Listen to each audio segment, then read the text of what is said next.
América presenta.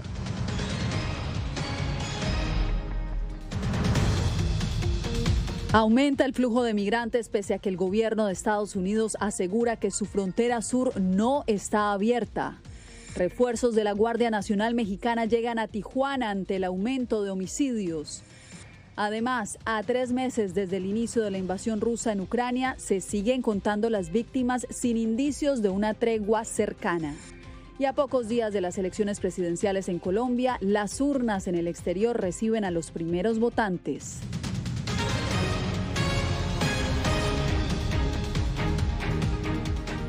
¿Qué tal? Les doy la bienvenida a El Mundo al Día. Con o sin título 42, aumentan vertiginosamente el cruce de migrantes en la frontera sur estadounidense. El secretario de Seguridad Nacional, Alejandro Mayorkas, de hecho, envió este martes un nuevo mensaje. Por eso hacemos contacto en vivo con Celia Mendoza, la enviada especial de La Voz de América a la frontera. Celia, ¿qué dijo el secretario? Yasmín, que la frontera no está abierta y que no se arriesguen simplemente en esta travesía para ser regresados, ya sea a México o a sus países de origen. Un mensaje fuerte y claro, esto mientras aumenta el número de cruces irregulares a lo largo de la frontera sur de los Estados Unidos. Aquí, tan solo en el sector de El Paso, durante esta jornada hemos visto un gran número de personas, 1,000 diariamente aproximadamente, detienen las autoridades migratorias. Y hablamos con ellos, quienes nos dieron detalles acerca de lo que está sucediendo. La situación ha sido bastante ocupada para nosotros. Llevamos, el mes de abril fue un mes histórico con casi 30,000 encuentros de migrantes y ese ritmo operacional continúa aún ahora en el mes de mayo. Y durante esta jornada en la que La Voz de América siguió a Carlos Rivera, vocero de la patrulla fronteriza en El Paso, Texas, la situación no fue diferente. Un grupo de 9 migrantes de origen haitiano y guatemalteco se entregó a las autoridades. Entre ellos había una bebé y varios menores de edad, como Emily, de 10 años, quien por seguridad prefiere no mostrar su rostro. Es bien difícil. Hemos venido caminando todos los días. No hemos podido descansar. La pequeña, junto a su mamá y 2 hermanos, llevan 30 días en su travesía, escapando, según ella, el asedio de las pandillas en el departamento de Petén, en Guatemala. Mi hermano lo quieren que se meta en cosas malas, pero mi mamá no quiere. Queremos una ayuda porque en nuestro país hay mucho peligro. Es así como ahora estas personas se encuentran a salvo bajo la custodia de la patrulla fronteriza. Este es el testimonio que le entregaron a La Voz de América tras ser detenidos. Solo le doy gracias a Dios por estar aquí con mis niños.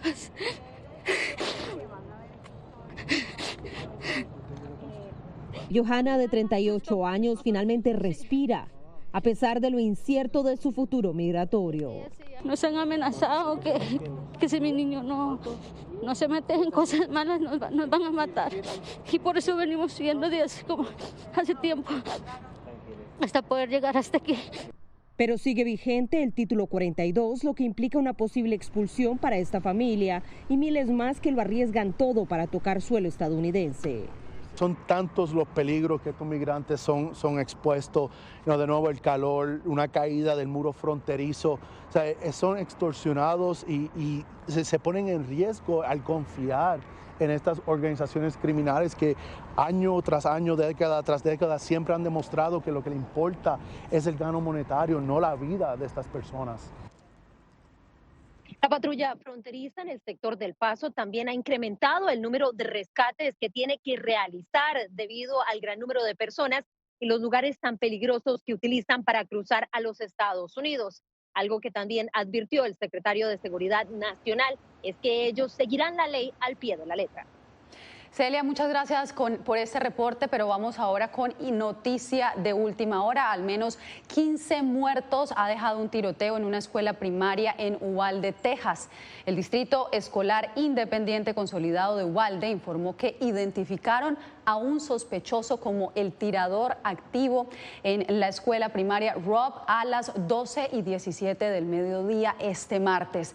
El sospechoso también habría fallecido, según el Departamento de Policía policía de Uvalde, Texas. Según el gobernador de Texas, Greg Abbott, 14 personas son las víctimas, 14 son estudiantes y el 15º sería el maestro. Un maestro también habría muerto en este tiroteo. Esta es noticia en desarrollo que aún no se conocen todos los detalles y la razón del tiroteo.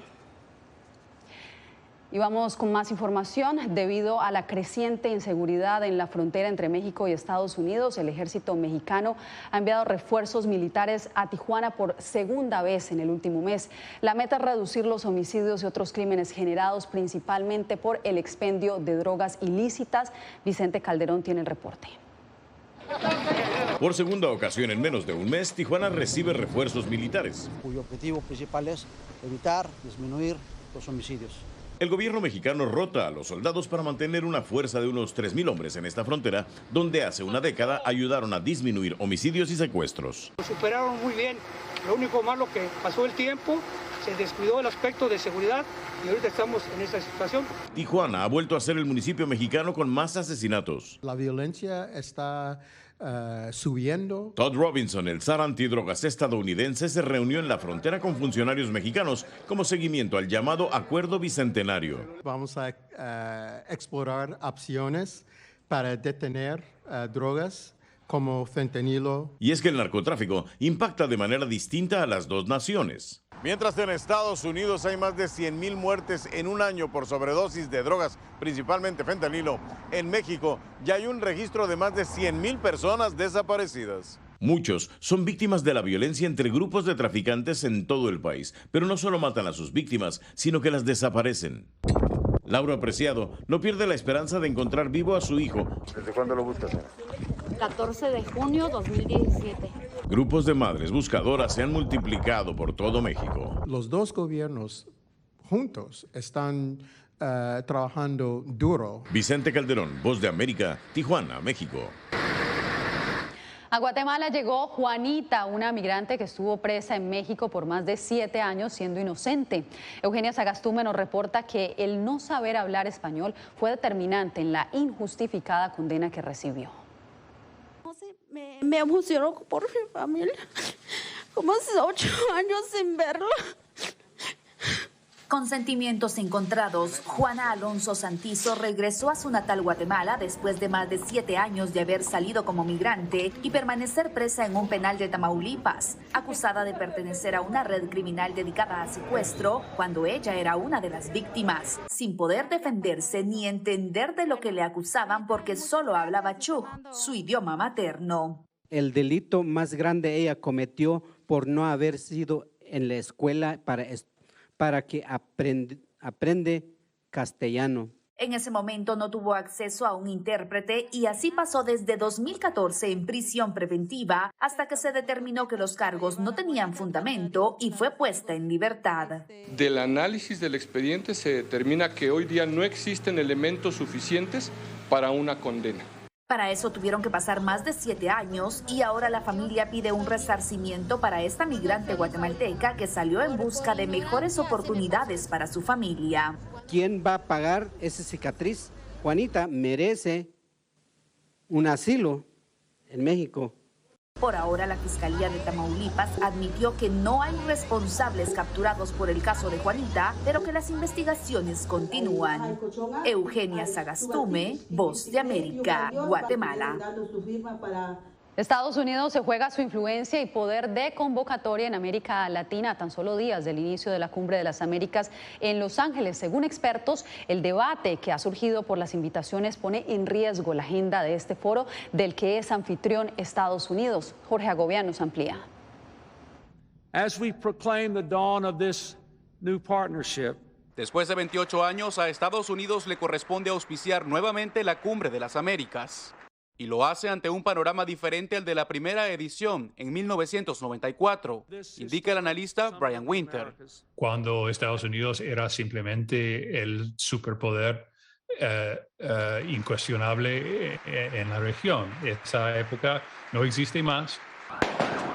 Varias crisis convergen en Latinoamérica mientras organismos alertan sobre el declive de la democracia y el avance ideológico y económico de otras potencias. Retos que, de acuerdo al experto Guillermo Zubillaga, Estados Unidos debe priorizar en esta nueva oportunidad. Darle a entender a los países vecinos de la región que pueden contar con Estados Unidos como un socio comercial, como un socio también estratégico. Para Winter, la reunión hemisférica se da en un momento oportuno, pero ha sido opacada por la polémica sobre la invitación de los países. Debatirlo a último momento ha sido una gran distracción. Parte de la responsabilidad recae en la administración Biden, que se esfuerza para evitar un boicot de asistencia, mientras se asegura de afianzar su influencia. Yo espero que México es uno de los países que ha puesto a prueba la flexibilidad estadounidense. El presidente López Obrador sigue presionando para que se inviten a todos los países de la región, incluyendo a Cuba, Venezuela y Nicaragua. Funcionarios del gobierno Biden han indicado que no se descarta la invitación de un representante del gobierno cubano, así como la incorporación de voces de los tres países. Pero el mensaje contradice a las principales figuras de la administración, que han abogado públicamente para sentarse con los gobiernos que consideran democráticos. Zubillaga aprueba esa postura. Es importante valorar esos principios. Pero ante ese panorama, la Casa Blanca podría encontrarse en una encrucijada, considera Winter. Y tal vez sea el reconocimiento del status quo, un cierto realpolitik que reconoce que tienes que tener diálogo con países que no tienen un sistema de gobierno democrático. A las presiones externas también se le unen las de legisladores y figuras de peso político en Washington, que abogan por una cumbre de acceso limitado. Jorge Agobián, Voz de América.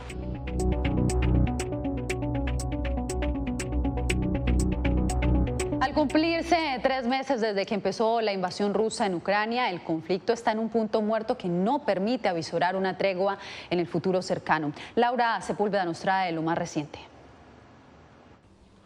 Ya son 3 meses desde que se registró el primer ataque en Ucrania.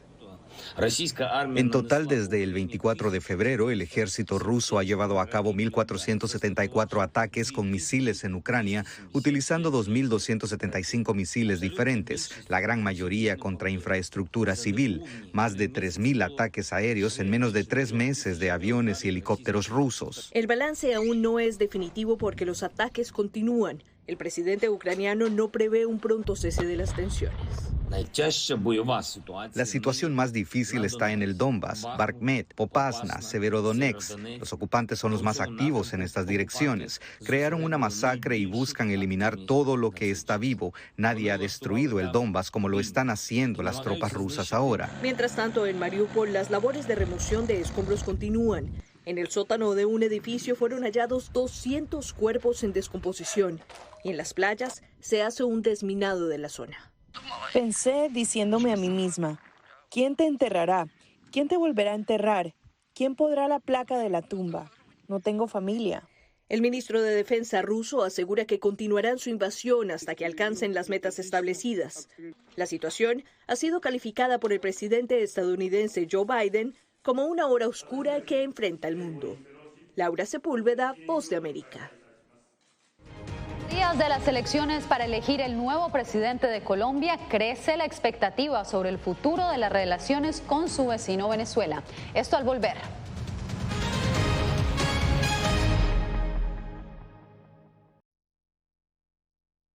Toda persona que está al mando de un avión o de una embarcación tiene obligación de rescate, de salvamento. Y es simplemente esa empatía con la humanidad, es decir, tener que asistir a esa gente. Yeah.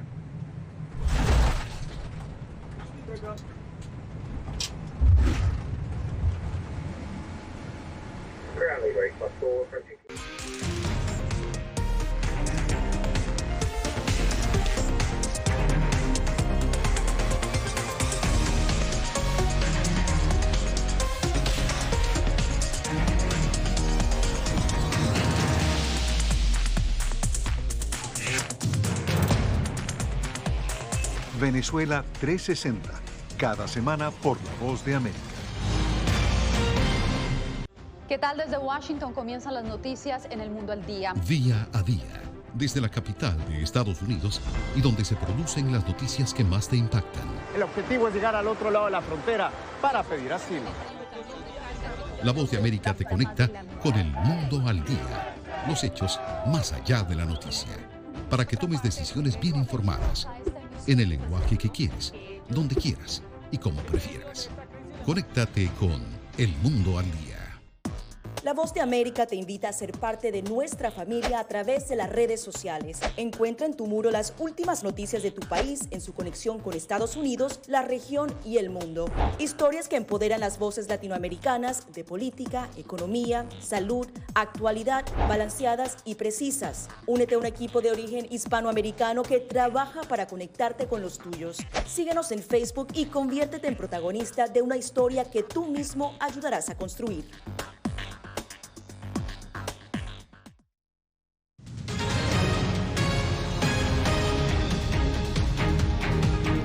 Esta semana los colombianos en el exterior acuden a los centros de votación para elegir al nuevo presidente de su país. José Pernalete nos reporta desde Miami, donde más de 100.000 colombianos están habilitados para votar. En el sur de Florida se concentra la principal comunidad de colombianos en Estados Unidos. En el consulado de ese país en Miami, los ciudadanos de esa nación sudamericana han comenzado a participar en la primera vuelta de elecciones presidenciales a través de la votación adelantada. En la calle, estos electores han encendido un debate abierto entre las opciones que prefieren para un posible cambio en su país. Por el país. Sigo siendo colombiana 100%. No podemos permitir que el comunismo nos acabe el país. Entre las alternativas de los colombianos en el exterior se contempla Gustavo Petro. Quienes lo apoyan apuestan por una depuración del sistema político actual. Y yo voté por Petro, no soy comunista ni socialista. Para degradarlo dicen que es guerrillero, que nunca cogió un arma. O sea, es que la ignorancia en Colombia es peste. De acuerdo a cifras oficiales, en el exterior existe un registro de aproximadamente 900.000 colombianos facultados para votar. En el sur de Florida está prevista la participación de más de 100.000 electores de ese país durante esta primera vuelta. También en Barcelona, los colombianos que residen en España se han dado cita en los centros de votación para cumplir con la democracia de su país. Espero que para todos nuestros amigos colombianos sea un cambio para nuestro país y para el futuro de los próximos jóvenes. Este domingo los colombianos en el sur de Florida deberán acudir a la sede de su consulado para ejercer su voto en la primera vuelta. Más de 140 mesas electorales operan en esa instalación. José Pernalete, Voz de América, Miami. Venezuela y Colombia suman ya 3 años sin relaciones diplomáticas, pero en medio de una cuenta regresiva para elegir al sucesor del presidente Iván Duque, surge una gran pregunta. ¿Podría haber un cambio en la relación bilateral? Adriana Núñez nos trae el reporte. La elección presidencial de Colombia no ha estado en el discurso del gobierno de Nicolás Maduro ni en el de la oposición, pero los ciudadanos colombianos que viven en Venezuela han sufrido las consecuencias de la ruptura de las relaciones y del cierre de los consulados. Mi padre murió hace 1 año y medio y tenía que hacer una cantidad de trámites de sucesión y unos permisos, y tuve que viajar a Colombia 2 veces a hacerlo porque no tuve la posibilidad. Realmente sí es engorroso para uno, y bueno, se me vence el pasaporte pronto y tengo que volver, es complicado. El candidato con mayor popularidad en las encuestas, Gustavo Petro, se ha mostrado abierto a restablecer las relaciones con el gobierno de Nicolás Maduro. Pero la gran pregunta es, ¿Petro presidente va a ser un incondicional de Maduro o por el contrario va a exigir en esas relaciones diplomáticas los intereses de Colombia? Yo creo que Miraflores lo siente como un aliado fundamental. Sienten que con él el juego regional lo ganan. Yo tengo dudas. El aspirante Federico Gutiérrez ha dejado claro que de ser electo no reconocerá al gobierno de Nicolás Maduro, pero impulsará la reapertura de la frontera. Por ello, analistas venezolanos creen que habrá un giro frente a la postura del actual mandatario Iván Duque. Baja el tono de Duque. Yo no creo que siga una posición tan dura, tan radical como la que ha mantenido Duque. Precisamente Duque ha sido uno de los principales aliados de la oposición venezolana y del opositor Juan Guaidó, considerado por 50 países el presidente interino de Venezuela. Pero con un nuevo jefe de Estado en Colombia, se abre la interrogante de qué pasará con este apoyo. Adriana Núñez Rabascal, Voz de América, Caracas. Al regresar, más estados celebran sus elecciones primarias mientras aumenta la puja por el control del Congreso estadounidense.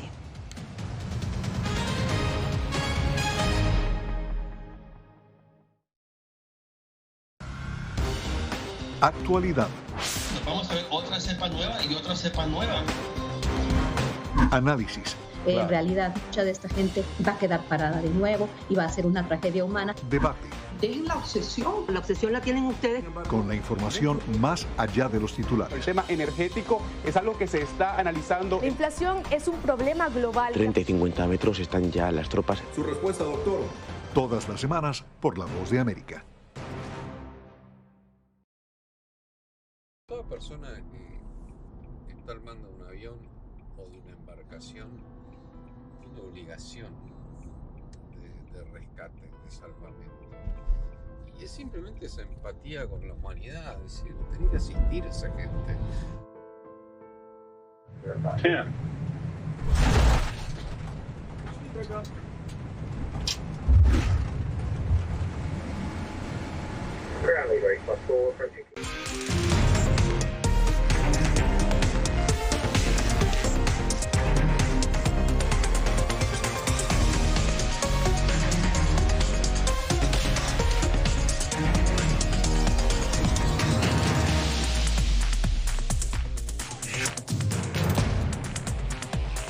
Venezuela 360, cada semana por La Voz de América.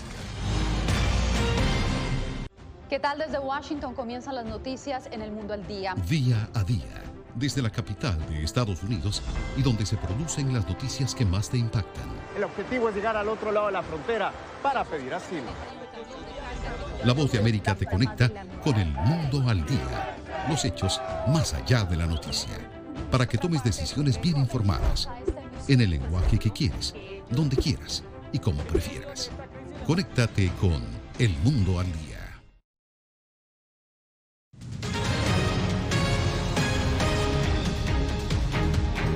Cinco estados de Estados Unidos celebran elecciones primarias este martes. Uno de los focos de atención está en Georgia, donde el ala trumpista del Partido Republicano busca la revancha tras la derrota sufrida en las elecciones del 2020. Diva Lizeth Cash nos amplía. Alabama, Arkansas, Georgia, Minnesota y Texas celebran primarias este martes para que los partidos demócrata y republicano definan los candidatos que llevarán a las elecciones de medio término en noviembre. En Georgia, el gobernador Brian Kemp y el secretario de Estado Brad Raffensperger se enfrentan a adversarios respaldados por el expresidente Donald Trump, quien busca una revancha tras la derrota que sufrió en ese estado en las elecciones de 2020. Mike Pence, quien fuera su vicepresidente, cerró filas en contra de su antiguo jefe, instando a los votantes a no insistir en el pasado. Cuando le diga sí al gobernador Brian Kemp mañana, enviarás un mensaje ensordecedor a todo Estados Unidos de que el Partido Republicano es el partido del futuro. En Texas, las elecciones primarias ponen a prueba la dinastía Bush. George P. Bush desafía al fiscal general Ken Paxton por la nominación republicana en el estado rojo más grande del país.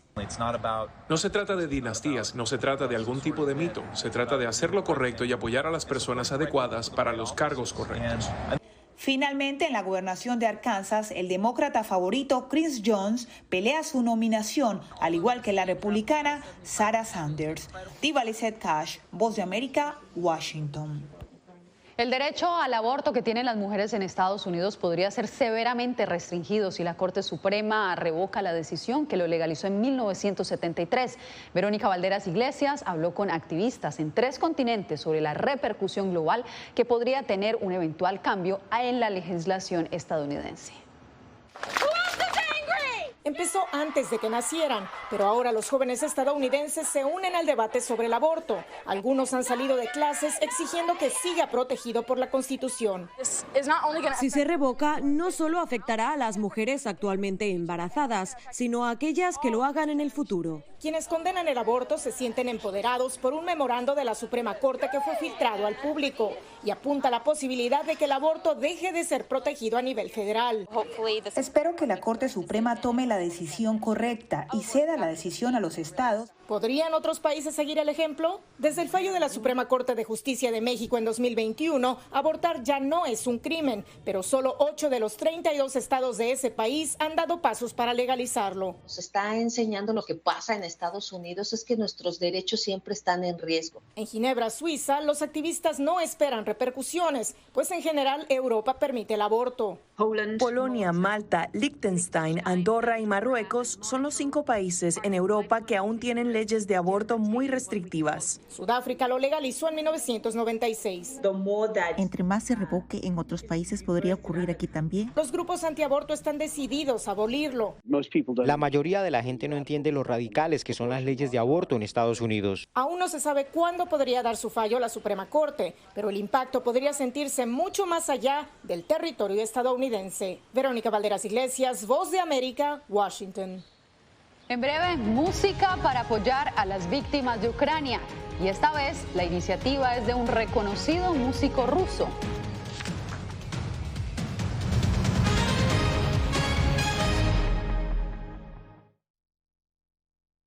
Toda persona que está al mando de un avión o de una embarcación tiene obligación de rescate, de salvamento.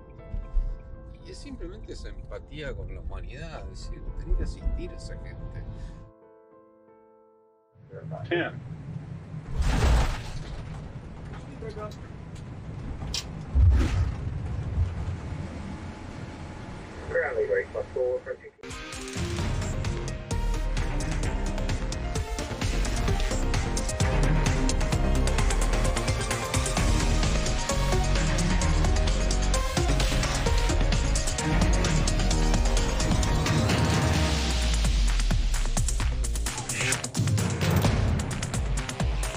Venezuela 360, cada semana por La Voz de América.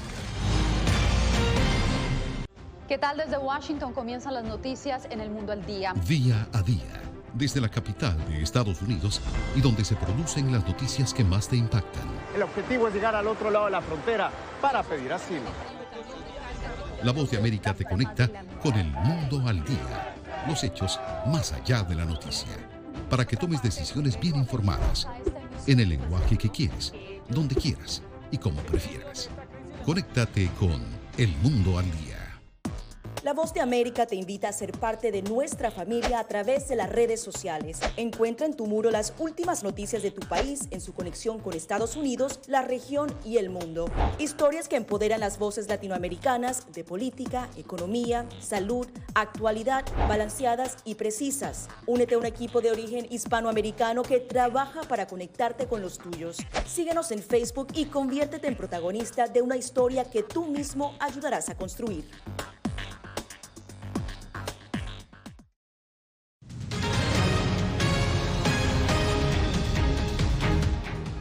Haciendo lo que mejor sabe hacer, el reconocido compositor y violonchelista de origen ruso Ian Maxim se unió a la recaudación de fondos por los niños ucranianos con una serie de conciertos alrededor de Estados Unidos. Sofía Pisane nos trae su historia. Ian Maxim eligió la música para describir la guerra en Ucrania. El famoso compositor y violonchelista de ascendencia rusa ofreció una serie de conciertos benéficos en todo Estados Unidos para recaudar fondos para los niños ucranianos. El mundo se ha venido abajo, mi propio mundo y el mundo que me rodeaba. Literalmente tuve que volver a armarlo pieza por pieza. Maxim dice que no podía permanecer indiferente y actuar como si nada hubiera pasado. Por ello, decidió recaudar fondos que irán directamente a fundaciones ucranianas. Nuestro objetivo es ayudar a los niños que sufrieron como resultado de la guerra. Recaudaremos fondos para el Hospital de Niños y otros hospitales también. Maxim apunta a sus instrumentos para el futuro y cree que la responsabilidad de lo que está pasando hoy es de todos. Siento una cierta responsabilidad y estoy haciendo todo lo que puedo para reparar, para minimizar el daño que está infligiendo hoy el que sigue siendo mi país natal, mi patria. Amo mi patria y no permitiré que nadie me acuse de traidor o de no ser patriótico. Sofía Pisani, Voz de América, Washington. Bien, y con esta historia llegamos al final de esta emisión. Recuerde seguirnos en www.vozdeamerica.com y también síganos en nuestras redes sociales. Estamos en Facebook, Instagram, Twitter y YouTube. Gracias por informarse en el mundo del día.